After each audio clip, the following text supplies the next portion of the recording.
그리고 일요일 1박 2일간 하나님과 만남 수양회를 큰 은혜 가운데 잘 다녀왔습니다. 아까 영상과 방금 성령님과 함께 잘 나가는 여자의 간증을 들어봤죠.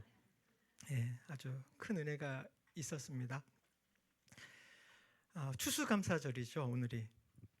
예, 특송도 정말 감사한데 그 가사가 이렇게 한 구절 한 구절들이 오늘따라 와 닿습니다. 예, 헤쳐나온 풍랑 감사라는 가사라든지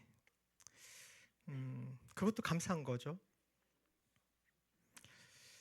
그랬었기 때문에 성령님과 잘 나가는 여자가 될 수도 있었겠죠.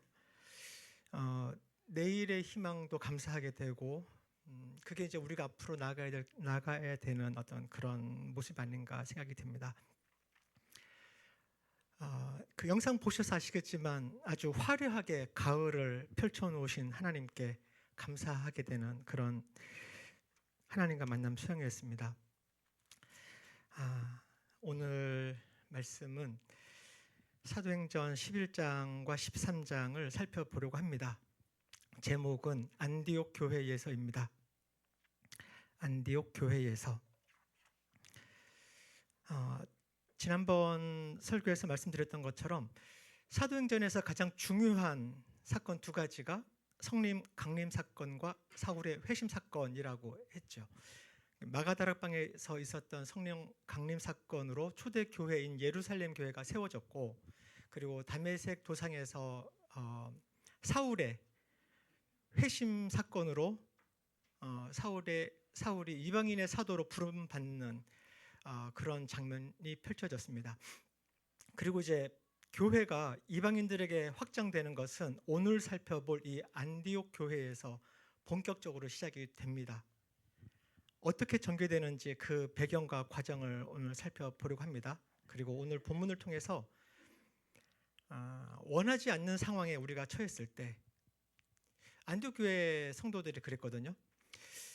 그랬을 때 이 안디옥 교회 성도들은 무엇을 하였는지 알아보고요. 그리고 우리 교회에 하시는 하나님의 말씀도 들어보고자 합니다.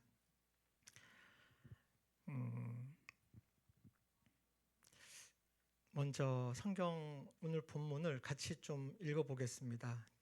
번갈아 가면서 11장을 읽도록 하겠습니다. 제가 먼저 읽겠습니다. 스데반에게 가해진 박해 때문에 흩어진 사람들이 페니키아와 키프로스와 안디옥까지 가서 유대 사람들에게만 말씀을 전하였다.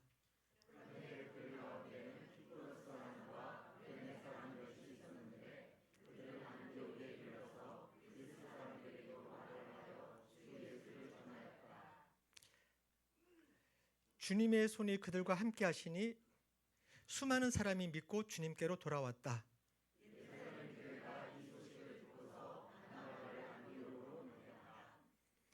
바나바가 가서 하나님의 은혜가 내린 것을 보고 기뻐하였고 모든 사람에게 굳센 마음으로 주님을 의지하라고 권하였다.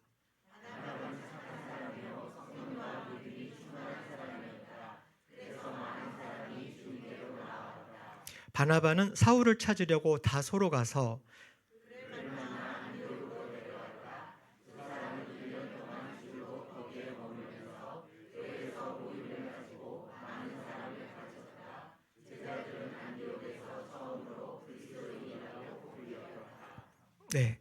안디옥에서 처음으로 그리스도인이라고 불렸다고 합니다. 13장도 같이 이어서 읽어보겠습니다. 안디옥 교회에 예언자들과 교사들이 있었는데 그들은 바나바와 니게르라고 하는 시므온과 구레네 사람 루기오와 분봉왕 헤롯과 더불어 어릴 때부터 함께 자란 마나엔과 사울이다.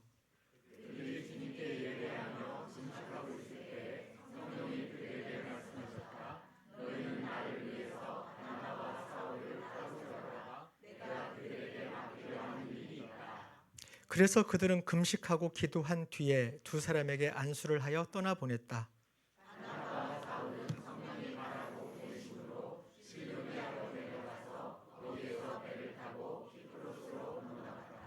네, 아멘.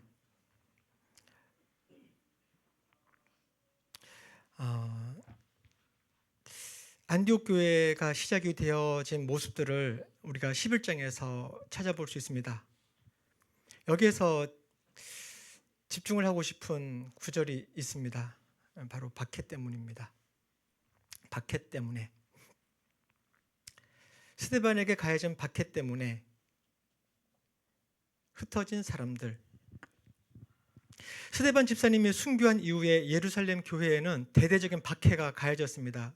성도들은 이 박해를 피해서 예루살렘을 떠나서 유대 지방과 사마리아 지방으로 흩어졌습니다. 대표적인 분이 사마리아 지방과 또 그 남쪽 네게브 지역, 가사 지역으로 갔었던 빌립 집사님을 들 수 있죠. 그래서 그렇게 가다가 에티오피아 재정 담당 관리를 만나서 복음을 전하고 침례까지 주기도 하고요. 그런데 이 모든 것들이 성령님이 이끄시는 대로 그 빌립 집사님은 순종해서 따라간 결과입니다. 이 빌립 집사님의 말고도 수많은 성도들이 흩어졌습니다. 그들 중에서는 어떤 사람들은 페니키아로 갔고요. 어떤 사람들은 키프로스로, 어떤 사람들은 안디옥까지 갔다고 합니다. 그래서 이들이 유대 사람들에게만 말씀을 전하기도 하고, 또 근데 그들 중에서 어떤 사람들, 키프로스 사람과 또 구레네 사람 몇 사람이 있었는데, 이들이 안디옥에 와서는 그리스 사람들에게도 말을 해서 예수를 전했다고 합니다.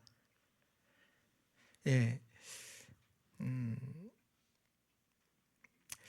지명들이 많이 나오니까 도대체 어디가 뭐 그런 데가 있나 보다 이렇게 생각이 되겠지만, 공간적인 그 배경을 조금 한번 살펴보겠습니다. 먼저 이게 초대 그 당시에 예수님 이후 초대교회 당시의 세계 지도입니다. 지금도 그렇죠. 예. 아까 이렇게 봤던 것처럼 예루살렘에서, 여기 예루살렘입니다. 예루살렘에서 핍박이 일어나서 떠난 곳이 여기 있는 페니키아 쪽입니다. 그리고 키프로스라고 하는 것은 바로 이 구브로 섬이라고도 번역이 되는 키프로스 섬입니다. 그리고 안디옥은 바로 여기에 있죠. 작아서 안 보이나요? 예, 안디옥입니다. 그리고 구레네에서 온 사람들도 있다고 하는데, 구레네는 지금 북아프리카 쪽에 있는 리비아 지역에 여기 구레네가 있죠. 여기에서부터도 왔다는 거죠. 페니키아, 키프로스, 안디옥, 구레네, 이런 지역적인 그 배경을 좀 알고 보도록 하겠습니다. 오늘 설교 제목인 안디옥 교회는 바로 이 지역 안디옥에서 만들어진 그 세워진 교회를 말합니다. 이 안디옥 교회는 교회사적으로 볼 때 수많은 그 교회들 중에 하나로 치부해서는 안 되는 교회입니다. 굉장히 중요한, 그 위상이 결코 작지 않은 예루살렘 교회와 맞먹는 그런 교회라고 생각을 해볼 수 있습니다. 그래서 이 안디옥에 대해서 좀 더 알아보겠습니다. 안디옥으로 번역된 안티오키아는 셀레우코스라는 장군이 세운 도시라고 합니다. 이 셀레우코스는 알렉산더 대왕 알죠? 알렉산더 대왕의 부하 장군입니다. 알렉산더 대왕은 20살에, 약관 20살에 왕 위에 즉위를 합니다. 그리고 13년이라는 그 짧은 기간에 그리스를 통일을 하고, 그죠? 여기 마케도니아의 왕이었는데 그리스 전체를 통일을 하더니 페르시아로 진격을 해서 이 페르시아를 전부 다 차지하고요. 이집트까지 차지하고, 그리고 지도에 나오지 않는데 동쪽으로 해서 지금의 이라크, 이란을 지나서 인더스강까지 이르는 그런 대광활한 지역을 정복한 대왕이죠. 근데 이것이 세계사에서 우리가 배우는 이야기인데, 이것이 성경에 예언이 되어 있습니다. 성경에 예언이 되어 있습니다. 다니엘서 11장 이렇게 나오죠. 그러나 그리스에서는 용감한 왕이 일어나서, 그리스에서 용감한 왕이 일어난다고 하죠. 용감한 왕. 큰 권력을 쥐고 다스리면서 자기 마음대로 할 것이다. 바로 알렉산더 대왕을 말을 합니다. 근데 4절에 보니, 그러나 그의 권세가 끝날 때가 되면 그의 나라가 깨어져서 천하 사방으로 나뉠 것이다. 그리고 그의 자손도 그 나라를 물려받지 못한다. 그의 자손은 그가 누리던 권세도 누리지 못할 것이다. 그의 나라가 뽑혀서 그의 자손이 아닌 다른 사람들에게 넘어갈 것이기 때문이다. 이렇게 다니엘은 수백 년 전에 예언을 해놓고 있습니다. 지금 그 일이 지금 일어난 거죠. 알렉산더 대왕은 33살에 요절하게 됩니다. 성경의 예언대로 헬라 제국은 깨어졌고 그의 부하 장군 4명에 의해서 4개의 나라로 나누어지게 됩니다. 우리가 이 모든 나라를 뭐 신경 쓸 건 없는데요. 그렇지만 우리가 예루살렘과 유대 지역에 영향을 끼친 나라는 좀 알아보면 좋겠습니다.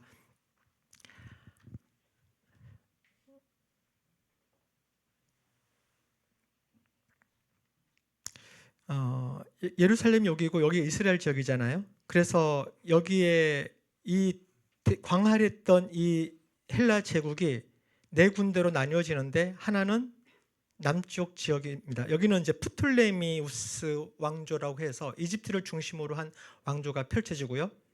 그리고 이스라엘의 북쪽 지역은 셀레우코스, 아까 방금 말씀드린 그 셀레우코스 왕조가 펼쳐집니다. 그리고 뭐 마케도니아 본토라든지 요 소아시아 지역에 이렇게 4군데로 나눠지는데 우리는 요 2 지역 정도가 이스라엘과 연관이 되어지기 때문에 성경과 연관되어지기 때문에 좀 더 이렇게 신경을 씁니다. 이 셀레우코스 장군은 아주 효심이 깊었던 왕이었나 봅니다. 아버지의 이름이 안티오쿠스거든요. 안티오쿠스. 효심이 깊었는지 그 이름을 자기 아들에게도 지어줍니다. 그리고 이 넓은 지역에 자기 아버지의 이름을 따서 안티오키아라는 도시를 18개를 건설합니다. 안티오키아는 안티오쿠스의 도시라는 뜻이거든요. 그 중에서 신약 성경에 나오는 지명이 2군데가 있는데 바로 방금 아까 봤던 여기 시리아 지역에 있는 안디옥, 그리고 비시디아 지역에 있는 여기도 안디옥이 보이나요? 너무 작죠? 예, 안디옥입니다. 그래서 지금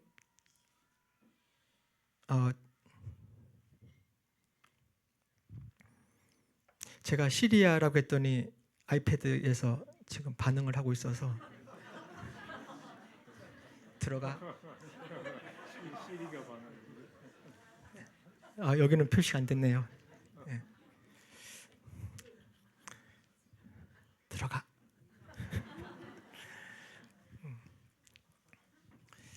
네, 바로 시리아의 안디옥과 비시디아의 안디옥입니다. 오늘 살펴볼 안디옥 교회는 바로 이 시리아에 있는 엄청 신경 쓰이네요. 안디옥입니다. 이 안디옥은 현재 이 터키에 속해 있고요. 이 터키 남쪽 지역에 그리고 요 해변가에 있는 도시입니다.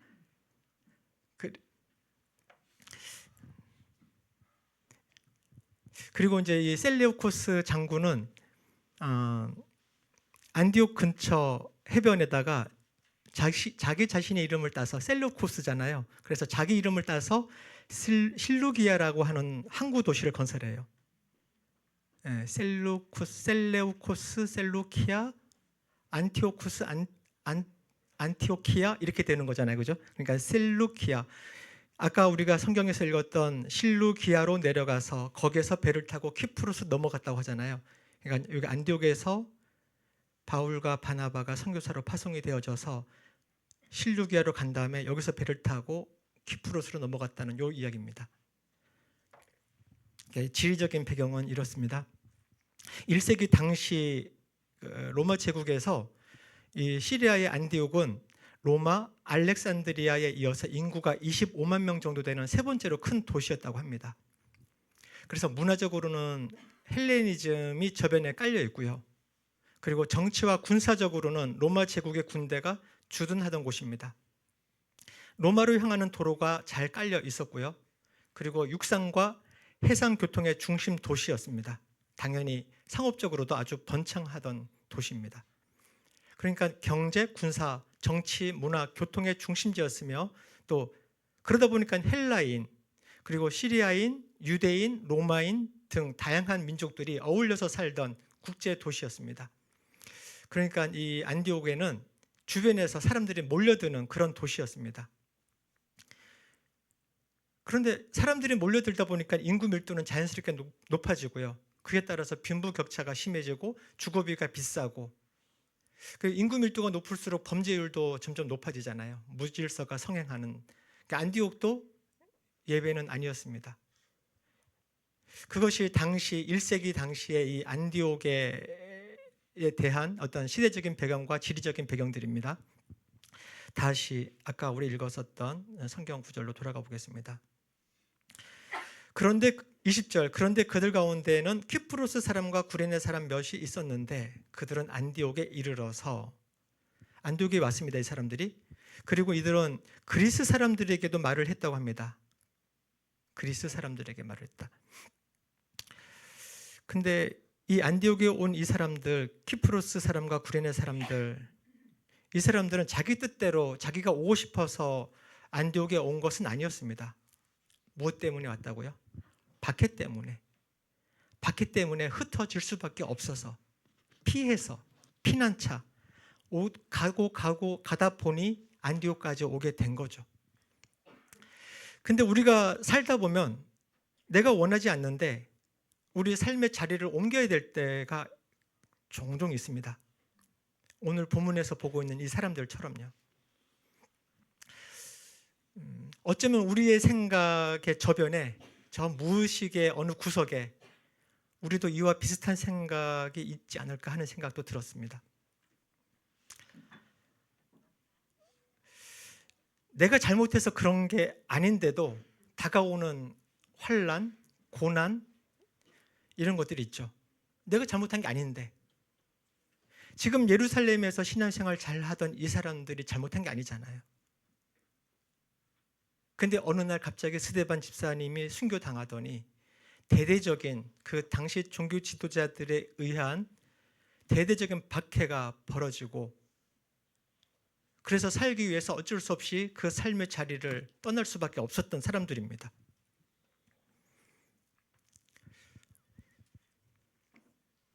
우리가 잘못한 게 아닌데도 우리한테 다가오는 고난이라든지 환난, 여기에는 하나님의 뜻이 있습니다. 그것이 나를 향한 개인적인 것일 수도 있고요, 교회나 또는 나라를 위한 것일 수도 있습니다. 우리가 믿음의 시각으로 본다면 하나님의 뜻을 발견할 수 있습니다. 그러니까 우리 믿음의 눈으로 바라봅시다 라고 말해야 이게 설교가 될 것 같은데, 그런데 피난 가고 떠도는 상황인데 그게 쉽습니까? 믿음의 눈으로 그 상황들을 바라보고 이게 판단하고 분별한다는 게 그게 어디 쉽습니까? 결코 쉽지 않을 것 같습니다.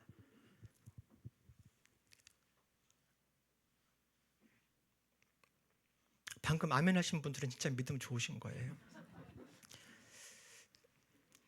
얼마간의 시간이 지나서 뒤돌아보니까, 아, 하나님의 뜻이 이런 것이었나? 아, 그거였나 보다 하고 깨닫게 되는 것이 저의 경험입니다. 여러분들은 그러지 않습니까? 그 얼마간의 시간 동안 그게 필요한 것 같아요. 그러면 그 얼마간의 시간 동안은 우리가 어떻게 보내야 됩니까? 무엇을 하면서 그 얼마간의 시간을 버텨야 합니까?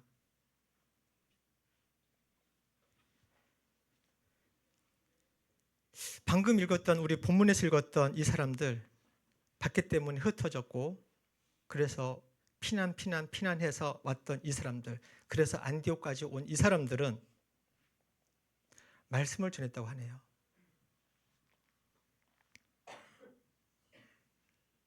유대인들에게, 자기들이 기본적으로 유대인이기 때문에 유대인들에게 말씀을 전하다가, 그리고 그리스어도 할 수 있기 때문에 그리스 사람들에게도 그냥 닥치는 대로, 보이는 대로 말을 해서 주 예수를 전했다고 합니다. 이들의 삶의 현실은 그렇게 녹록하지 않거든요. 근데 이들이 하는 일은 말씀을 전하는 일이었습니다.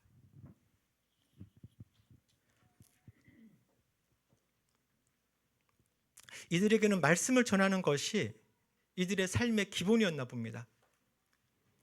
핍박하는 종교 지도자들을 비난하거나 원망하지 않고 아니 했을 수도 있죠. 또는 이렇게 떠도는 삶을 한탄하거나 비관하는데 시간과 에너지를 쏟지 않고 아니 조금은 그랬을지도 모르겠습니다. 어쨌든 이들은 말씀을 전했습니다. 삶의 현실이 어떻든 간에 어쨌든 이들은 말씀을 전하는 삶을 기본적으로 살고 있었습니다. 근데 이들이 예루살렘 교회에서 사도라든지 집사라든지 어떤 직분을 맡아서 한자리 하던 사람들이 아닙니다. 예루살렘 교회에서 선교사로 파송받아서 지금 안디옥에 온 사람들이 아니라고요. 그냥 졸지에 박해를 피해서 예루살렘을 떠날 수밖에 없어서 떠나온 사람들입니다.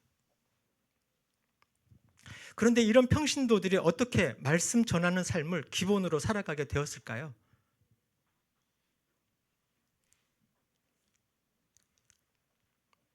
이들은 예루살렘에 있을 때 스데반 집사님이 어떻게 교회를 섬기고 돌보았고 결국 순교당하는 순간까지 믿음을 지키고 그것을 증거했는지를 그들의 눈으로 보았던 사람들입니다.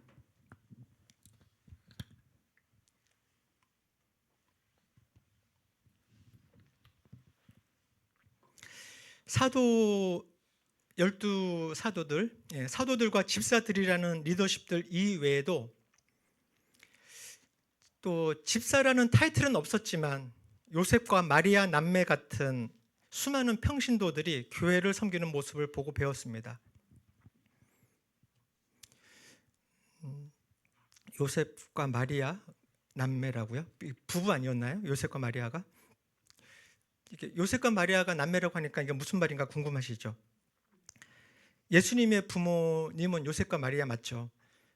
근데 이 예루살렘 교회를 개척했던 멤버이자 또 물심양면으로 예루살렘 교회를 섬겼던 요셉과 마리아 남매가 있습니다. 처음 들어보는 듯한 하면서 잠이 깨시죠? 궁금증도 좀 해소할 겸 성경 말씀을 좀 찾아보겠습니다. 먼저 요셉과 마리아 남매라고 하는데 요셉이 누군지.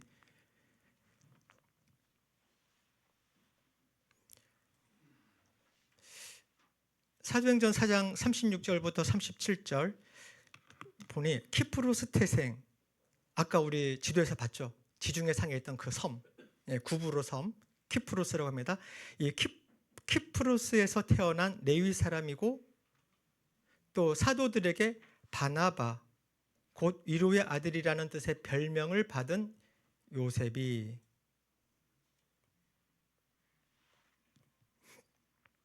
요셉이 나오네요, 그죠? 저희가 이제 바나바라는 이름이 더 익숙해서 요셉이라는 본명은 그냥 막연히 그냥 있는데 바나바의 본명이 요셉입니다.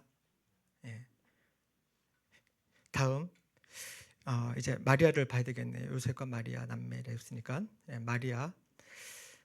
사도행전 12장 12절에 이런 사실을 깨닫고서 베드로는 마가라고도 하는 요한의 어머니 마리아의 집. 마가 요한의 어머니가 마리아였습니다. 이 마가 요한은 마가복음의 저자입니다. 마가 요한의 어머니가 마리아였습니다. 그리고 그 집으로 갔다 오고 베드로가 하고요. 이 베드로는 지금 감옥에서 성령님께서 탈출하게 하셔서 탈출해서 지금 온 거예요. 마침 갔더니 마리아의 집에 왔더니 거기에 수많은 사람들이 모여서 베드로의 그 수감, 감옥에서 있는 그것을 위해서 기도를 하고 있었던 참이었죠. 많은 사람들이 모여서 기도하고 있었다. 마리아의 집, 마가 요한의 어머니 마리아. 그럼 이제 요셉과 마리아는 어떤 관계? 아직은 몰라요, 그죠?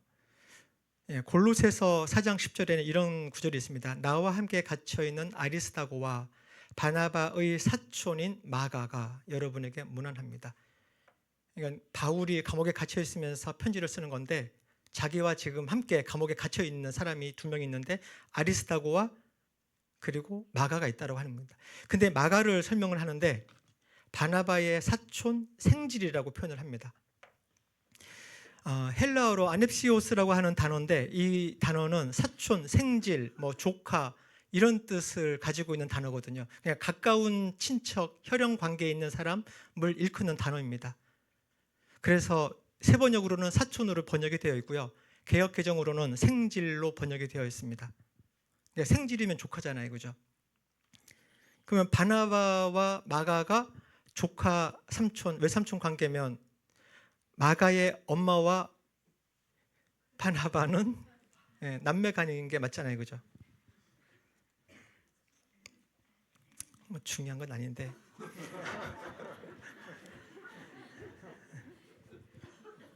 성경 구석구석 읽다 보면은 뭐 이런 발견하는 재미들도 있어서.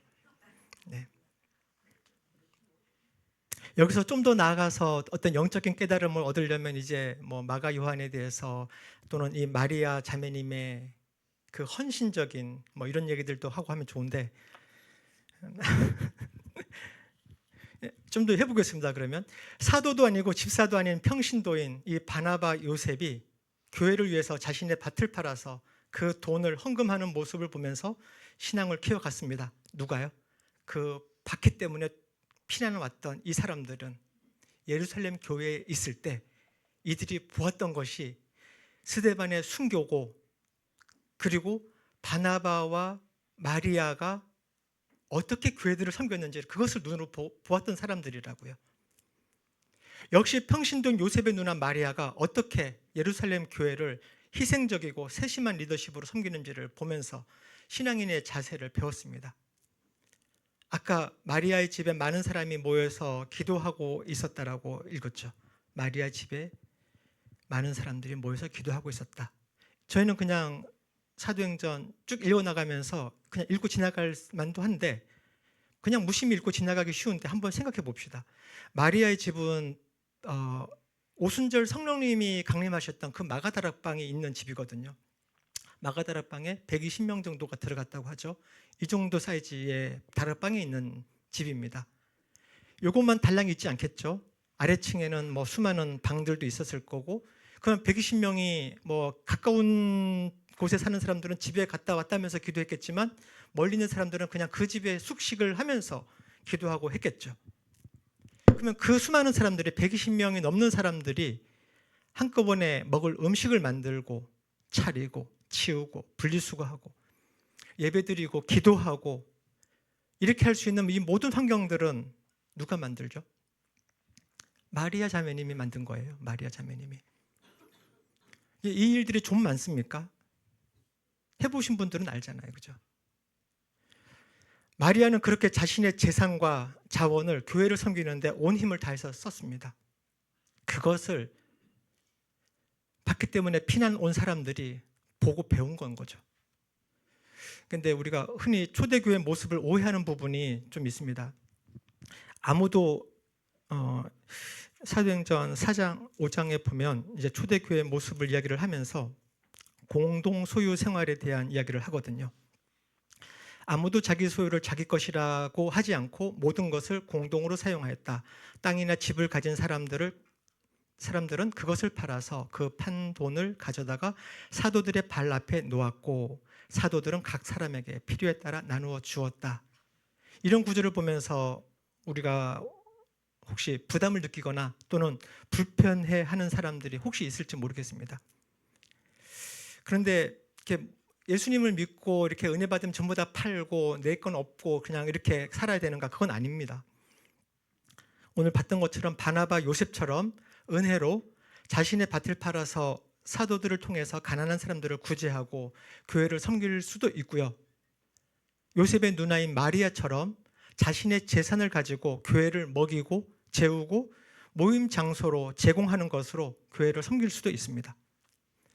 만일 누나가 자기 남동생이 밭도 팔고 완전히 헌신하는 걸 보면서 이렇게 자극을 받아가지고 나도 팔아야지 하면서 그 마가다락방을 팔아버렸으면, 그죠?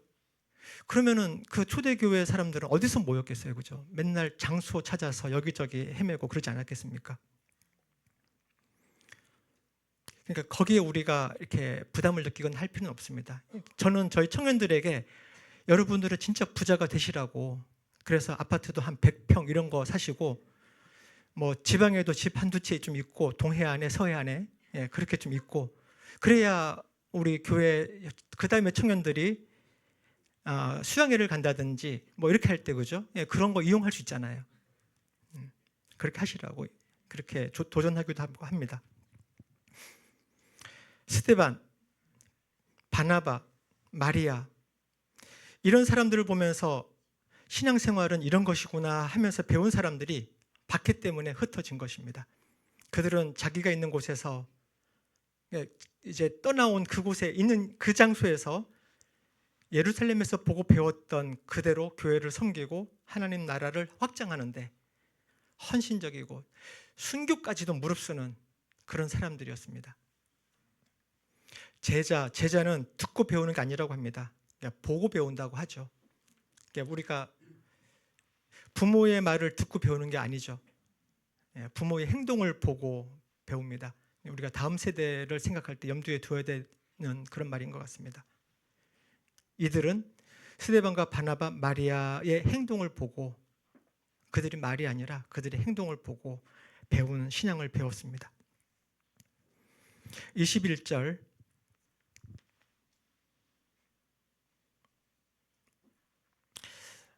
주님의 손이 그들과 함께 하시니 수많은 사람이 믿고 주님께로 돌아왔다. 안디옥 교회는 예수님의 제자나 사도가 개척한 것이 아니라 일반 평신도들에 의해서 세워졌습니다. 그리스 사람들과도 언어가 잘 통하는 사람들이었죠. 단지 언어만 통한 것이 아니라 적절하게 소통할 줄 아는 사람들이었습니다. 그러니까 외국어 하나를 더 잘한다는 정도가 아니라 어떻게 이게 소통이 되는지를 알고 있었던 사람들인 것 같아요.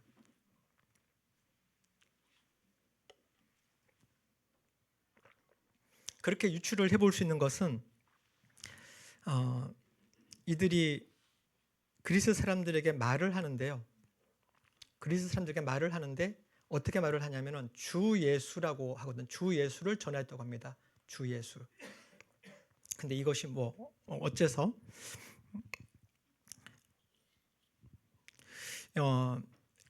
흩어진 사람들이 사마리아로 갔을 때는요. 거기는 하나님에 대해서는 알고 있는 사람들이거든요. 유대인의 피도 섞여 있고 사마리아가 혼혈이긴 하지만 대상이 유대인이거나 또는 하나님에 대해서 들어봤거나 하나님 아니면은 뭐 이방인이다 하더라도 하나님을 알거나 그런 사람들이라면 주 예수라고 말 안 해요. 예슈아 메시아, 예수 그리스도, 그리스도 예수 이렇게 전하거든요. 그러니까 빌립이 사마리아에서 전도할 때도 그리스도를 선포했다라고 표현이 나와 있습니다. 그리고 베드로가 고넬료는 로마인이잖아요. 로마인 백부장이었죠. 이 고넬료 집에서 설교할 때도 예수 그리스도라는 단어를 사용하거든요. 그런데 안디옥에 있는 이 헬라파 유대인들은 그리스 사람들에게 말을 하는데 이 그리스 사람들은 하나님에 대해서는 전혀 모르는 사람들이었어요. 그렇기 때문에 이들에게는 예슈아 메시아 하면은 이게 안 통하는 겁니다. 그리스도라는 말도 잘 이렇게 어색한 거예요. 이들은. 그렇기 때문에 이들이 쉽게 딱 잡을 수 있는 그런 단어가 바로 주라는 단어입니다. 주. 헬라어로 큐리오스라고 하는 단어지만 주 예수라고 전하니까 이 그리스 사람들은 바로 알아듣는 겁니다.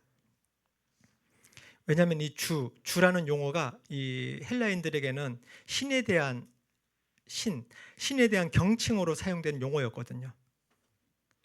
그러니까 유대인들이 이 안디옥에 간 이 사람들이 하나님에 대해서 전혀 모르는 사람들에게 예수 그리스도의 이 복음을 전할 때 그 용어를 선택함에 있어서 그들이 들을 수 있는 말로 전한 거죠.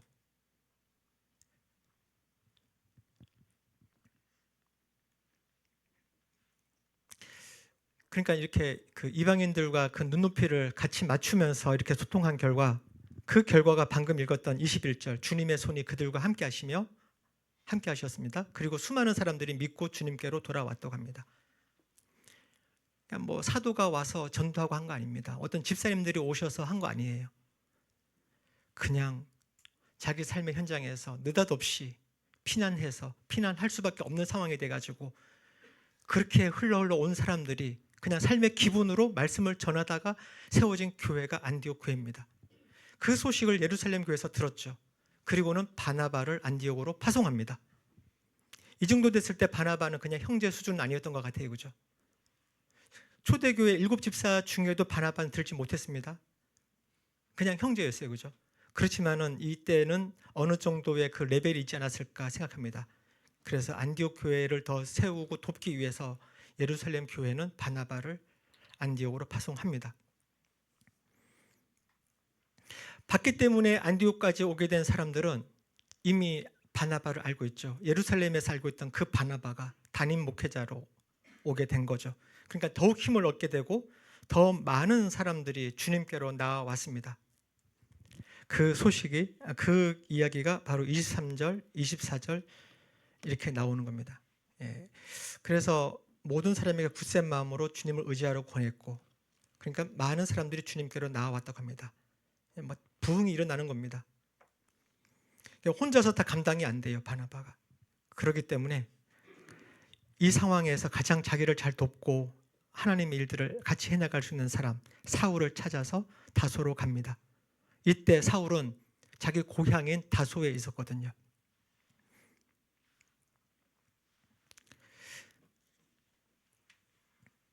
그래서 길리기아 다소에 있던 사울을 초빙해서 왔습니다. 그리고 바나바와 바울은 함께 1년 동안, 그죠? 그를 만나서 안디옥으로 데려왔고, 두 사람은 1년 동안 줄곧 거기에 머물면서 교회에서 많은 모임을 가지고 많은 사람들을 가르쳤다고 합니다. 그렇게 했던 결과 안디옥에 있는 사람들을, 제자들을 믿지 않는 사람들이 그들을 보면서 그리스도인이라고 불렀습니다. 그리스도인, 처음으로 성경에 등장하는 단어입니다. 우리가 크리스찬, 영어로는 크리스찬이죠. 헬라어로는 크리스티아누스 이렇게 말을 하고요. 이 이아누스라는 단어가 뭐뭐에게 속한 자, 누구누구의 종 이런 뜻이거든요. 그러니까 크리스티아누스 하면은 그리스도에게 속한 자, 그리스도의 종 이런 뜻입니다. 그러니까 그리스도의 완전한 추종자들이라는 의미입니다. 이처럼 그리스도인이라는 명칭이 사용되기 시작했다는 것은 아주 중요한 의미가 있습니다. 이것은 안디옥에 믿지 않는 이방인들이, 불신자들이 붙여준 이름이거든요. 그러니까 믿지 않는 사람들이 볼 때도 안디옥의 이 성도들이 그리스도 예수를 따르는 것이 아주 뚜렷하게 드러나는 어떤 특징이 있었다라는 것이 확인되는 말이거든요. 그러니까 안디옥의 이방인 신자들이 더 이상 이들을 볼 때 유대교의 한 종파 정도로, 유대교의 한 분파 정도로 보지 않고 새롭게 이 사람들은 뭔가 다른 사람들이네 이렇게 보기 시작했다는 것입니다. 당시에 그 황제 시저의 군인들을 일컬어서 시저인 이렇게 말하기도 하고, 폼페이우스 장군의 그 군인들을 폼페이인 이렇게 말하기도 하고 했다고 합니다. 그런 것처럼 그리스도의 군사들 해서 그리스도인 이렇게 말하기도 했다는 거죠.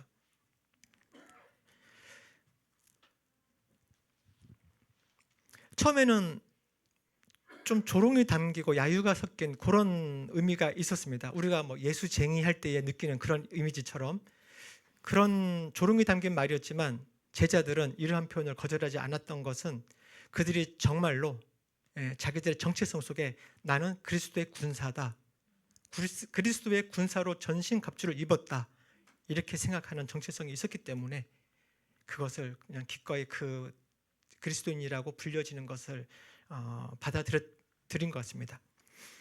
우리는 스스로 크리스찬, 그리스도인이라고 생각합니다. 그죠? 그리스도인이라는 자기 정체성과 자부심을 갖는 것은 아주 좋다고 생각합니다. 그런데 내 주변에 있는 사람들도 나를 그렇게 생각하고 있을까요? 믿는 사람들이 더해. 여기서 사람 대신에 놈이라는 단어가 더 많이 쓰이죠. 믿는 사람들이 더해 라고 하면서 고개를 절레절레 흔드는 대상이 되진 않습니까? 아니면은 크리스찬인지 아닌지 자체를 그냥 모르고 있진 않은가요? 제가 군 생활을 굉장히 잘한 줄 알았거든요. 되게 오래된 얘기긴 한데 그래서 나처럼 구생활 잘한 사람이 있으면 나와보라 이런 정도의 자부심 내지는 이렇게 뭐 아주 이런 상태로 있었는데, 그래서 제대하기 한 3달 전쯤에 2-3달 전쯤에 제가 부대에 있는 교회를 한번 갔습니다. 진짜 한 번 간 거예요. 한번 오랜만에 가봤습니다. 교회가 있었지 하면서. 우리 대대장님이 저를 보더니 아니 강중에도 교회 다녔었어? 그러는 거예요. 그게 저의 모습이었어요. 23살, 24살 때. 저는 군생활 잘한 줄 알았는데 아니었어요. 하나님의 관점으로 보면은요. 전혀 크리스찬인 줄 사람들은 몰랐고 티도 안 냈고요.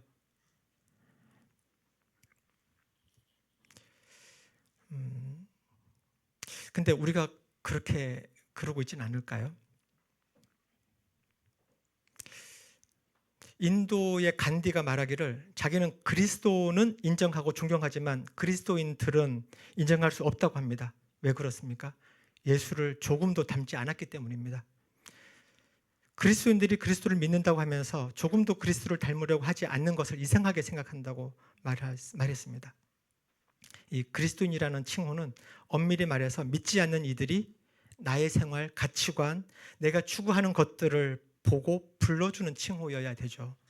그것은 일종의 칭찬일 수도 있고 인정이고 표지이기도 합니다. 그런데 솔직한 우리의 모습은 어떻습니까? 나는 그리스도인이라고 크리스찬이라고 자부하는데 세상 사람들이 나를 크리스찬이라고 인정해주고 주지 않고 있지는 않습니까? 안디옥에서 처음으로 그리스도인이라고 불렸다는 구절을 읽으면서 오늘날 낮은 마음 하나교회 성도들은 우리 주변에 있는 불신자들에게 어떻게 비추어지고 있을지 생각해 보게 됩니다. 사도행전 13장에 있는 구절은 다음으로 넘겨야 되겠습니다. 2부 예배 때는 오늘 지금 많은 시간들이 앞에 있어서 가지고 잠깐 눈 감고 말씀을 정리하며 기도하는 시간을 좀 갖도록 하겠습니다. 찬양팀 와주시고요.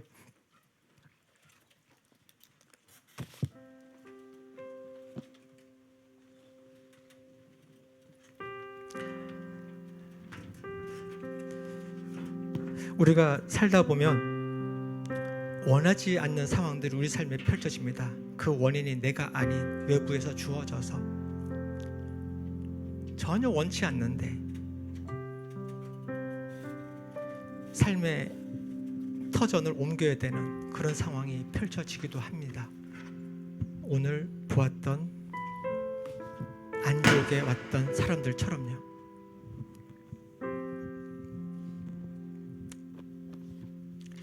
그 시간에 우리는 하나님의 뜻을 분별하기가 정말 쉽지 않습니다.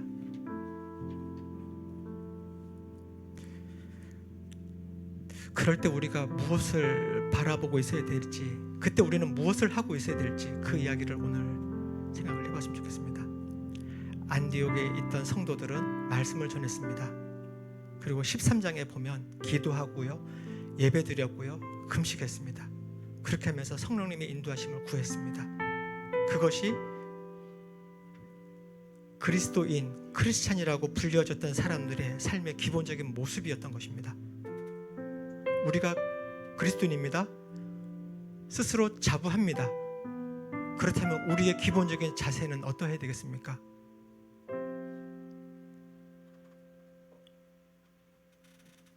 우리가 그 기본적인 자세, 안디옥 성도들에게서 보았던 그것을 우리는 하기를 원합니다.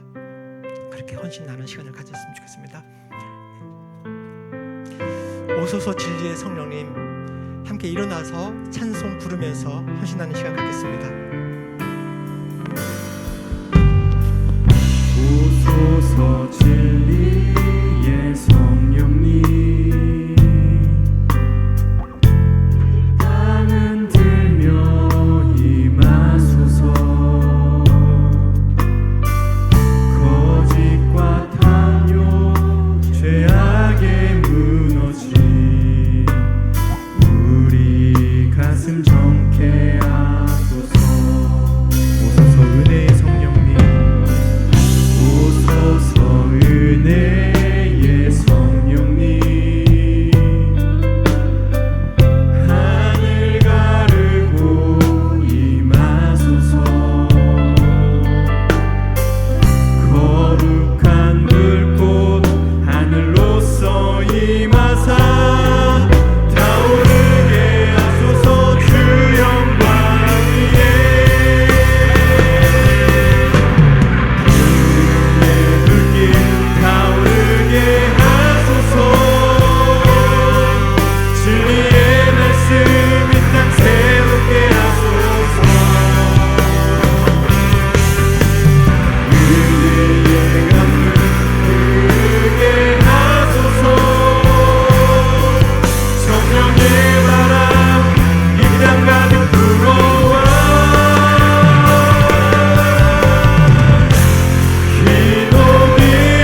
성령 하나님의 인도하심을 따라서 한 걸음 한 걸음 가겠습니다. 비록 내 삶이 내가 원하는 그런 방향대로 되지 않는다 할지라도 내가 현재 있는 그곳에서 성령님께서 하라고 하시는 것, 말씀을 전하는 것, 예배를 드리는 것, 기도하는 것, 금식하는 것, 안디옥 교회 성도들이 보여주셨던 바로 그 삶의 기본, 그것을 하며 살아가는 우리 낮은 마음 하나교회 성도들이 되기 원합니다. 성령님 함께해 주십시오.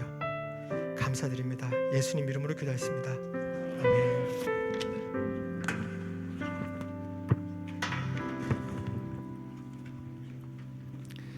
네, 광고 말씀 빨리 보겠습니다. 네, 이번 수요 예배는 저희가 마지막 주 수요일 날 있는 찬양 집회가 있습니다. 특별히 하만소가 다녀오신 분들의 간정도 있을 예정이니까 다 많이 오시면 좋겠습니다.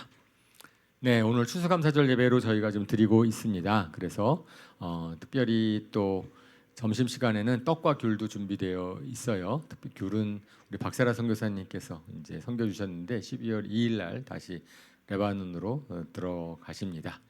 예, 임경일 선교사님, 정영근 선교사님은 무사히 도착하셨다고 제가 연락받았고요. 그리고 특별히 또 추수감사 헌금 봉투가 준비되어 있으니까 우리 감사 헌금 하실 분들은 하시면 좋겠습니다.